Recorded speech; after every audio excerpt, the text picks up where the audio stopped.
नमस्कार विद्यार्थी मित्रांनो. आधुनिक मराठी कवितेतील एक महत्त्वाच्या कवयित्री प्रज्ञा दया पवार यांची थेरी गाथा इसवी सन 2006 ही एक महत्त्वाची कविता आज आपण पाहणार आहोत.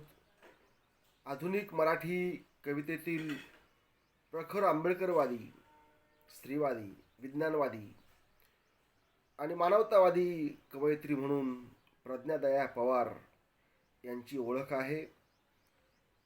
त्यांचा जन्म 1966 साली झालेला आहे.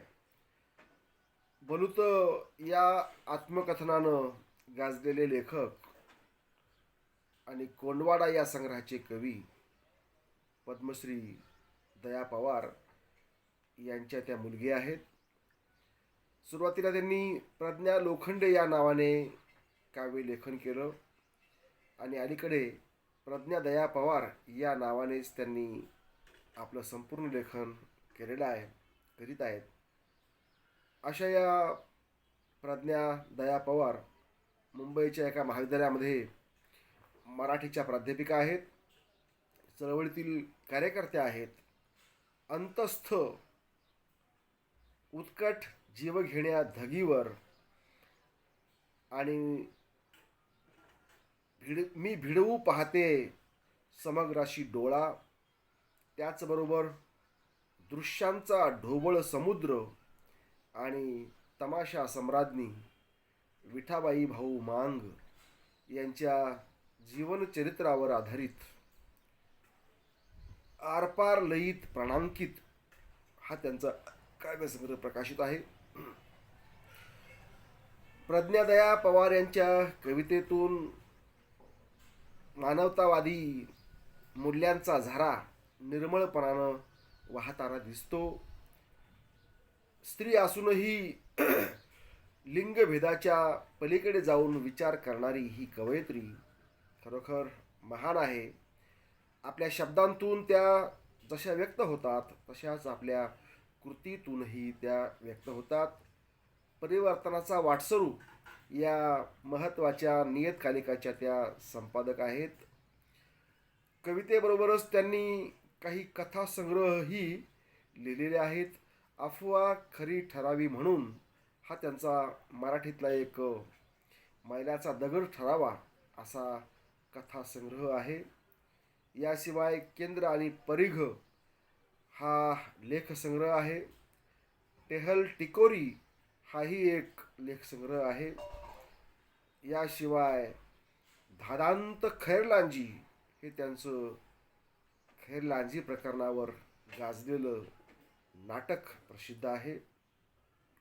मी भयंकराच्या दरवाजात उभा आहे हे नामदेव ढसाळांच्या कवितांचं संपादन प्रज्ञादया पवार यांनी केलेलं आहे.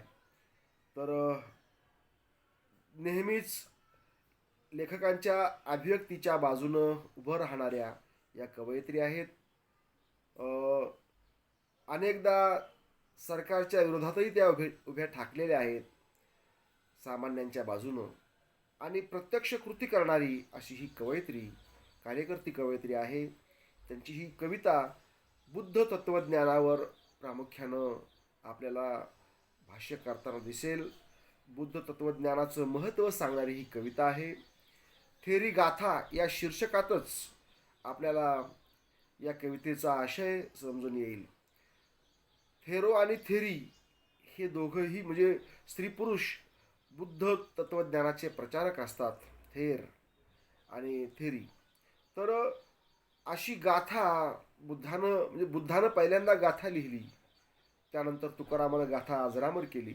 अशी ही गाथा थेरी गाथा, परंतु ही थेरी गाथा अलीकडची म्हणजे 2006 सालची आहे आणि ती प्रज्ञा दया पवार यांनी लिहिलेली आहे.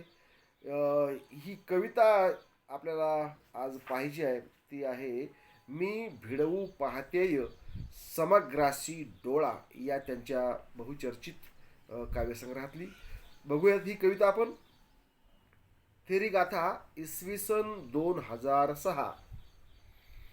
जे तुला दिसलं ते कुणालाच नाही दिसलं. तथागत भगवान गौतम बुद्धांना उद्देशून म्हटलेली ही गाथा आहे. कवयित्री लिहिते, जे तुला दिसलं ते कुणालाच नाही दिसलं, जे तू पाहिलंस ते कुणीच नाही पाहिलं. जे तुला दिसलं ते कुणालाच नाही दिसलं, जे तू पाहिलंस ते कुणीच नाही पाहिलं. दुःखाची गहन गूढ अद्भुत लिपी, दुःखाची गहन गूढ अद्भुत लिपी आणि व्युत्पत्ती तू उलगडलीस. बुद्धाला ही कवयित्री म्हणते की तूच जे पाहिलंस ते कुणीच पाहिलं नव्हतं आतापर्यंत, आणि तू काय केलंस, दुःखाची अद्भुत लिपी तू उलगडून दाखवलीस, व्युत्पत्ती उलगडून दाखवलीस. कार्यकारणाच्या लकाकत्या संज्ञेत इतिहास जन्य केलास तू ज्ञानाचा विराट अवकाश. कार्यकारणाच्या लकाकत्या संज्ञेत इतिहास जन्य केलास तू ज्ञानाचा विराट अवकाश. बघता बघता गच्च भरून गेली पोकळी, बघता बघता गच्च भरून गेली पोकळी. व्यक्ती समष्टी सृष्टीतली सतत लावत असते मी तुझ्या आत्यंतिक थेट शब्दांचा आत्यंतिक थेट अर्थ. आत दीप भव, दिसावं पाण्याखालचं पाणी, दिसावं पाण्याखालचं पाणी आणि संपून जावा मधूनच परावर्तित प्रकाश चकाकता. मी भिडवू पाहतेय समग्राशी डोळा, अंतसूत्र आयुष्याचं, अंतसूत्र भौतिकाचं, अंतसूत्र अभौतिकाचं. मला पाहायच्यात वस्तू वस्तूंच्याच रूपात, मला पाहायच्यात वस्तू वस्तूंच्याच रूपात. मला पाहायच्यात अवस्तू अवस्तूंच्याच रूपात. मला पाहायचंय लिंग निरपेक्ष निर्वाण, मला पाहायचंय लिंग निरपेक्ष निर्वाण. धडधडत्या आगीतलं जिवंत का आणला जातोय आड अजूनही माझा स्त्री देहाकार, का आणला जातोय आड अजूनही माझा स्त्री देहाकार. का सतत विझवला जातोय मी श्रद्धेनं प्रज्वलित केलेला माझा दिवा, का सतत विझवला जातोय मी श्रद्धेनं प्रज्वलित केलेला माझा दिवा. का खुडल्या जात आहेत जाणीवा, का खुडल्या जात आहेत जाणीवा. अभ्युपगमापासूनच्या मला पोचायचंय त्या निखालस नग्न सत्याकडे, मला पोचायचंय त्या निखालस नग्न सत्याकडे, जे बदलतंय हर घडी हर क्षणी. हजारो अंतरविरोधात अनित्य जगणारं सम्यक म्हणजे काय, सम्यक म्हणजे काय. मी जोखते आहे स्वतःलाच अस्तित्वाशी हातमिळवणी करताना. मलाही व्हायचं आहे प्रकृती, मलाही व्हायचं आहे सुजाता, पटाचारा, उत्पलवर्णा, संघमित्रा. मलाही लिहायची आहे थेरी गाथा. इसवी सन 2006, थेरी गाथा इसवी सन 2006. स्त्री म्हणून जी अवहेलना, जी विटंबना, जो अपमान या देशामध्ये चातुर्वर्ण व्यवस्थेनं लादलाय स्त्री वर्गावर, तो या ठिकाणी ही कवयित्री नाकारू पाहते आहे आणि त्याला संदर्भ देते आहे बुद्धाच्या तत्वज्ञानाचा. बुद्ध म्हणाला होता, आत दीप भव, कुणीतरी येईल आणि तुमचा उद्धार करील. अशा भ्रमामध्ये अजिबात राहू नका. तुमचा उद्धार तुम्हाला स्वतःच करायचा आहे. मग तुम्ही स्त्री असा किंवा पुरुष असा, तुमचा उद्धार हा तुम्हाला स्वतःच करायचा आहे. हा विचार बुद्धानं दिला. बुद्धानं सत्याचा शोध घेतला, बुद्धानं दुःखाचाही शोध घेतला, दुःखाचा ठाव घेतला, दुःखाचा अंत घेतला. आणि दुःख आहे तसंच दुःख निरोधही आहे हे बुद्धानं सांगून दिलं. बुद्धाचा अष्टांग मार्ग हा मानवी जीवनाच्या कल्याणाचा मार्ग आहे. बुद्धाची सम्यक दृष्टी ही माणसाच्या भल्याची दृष्टी आहे.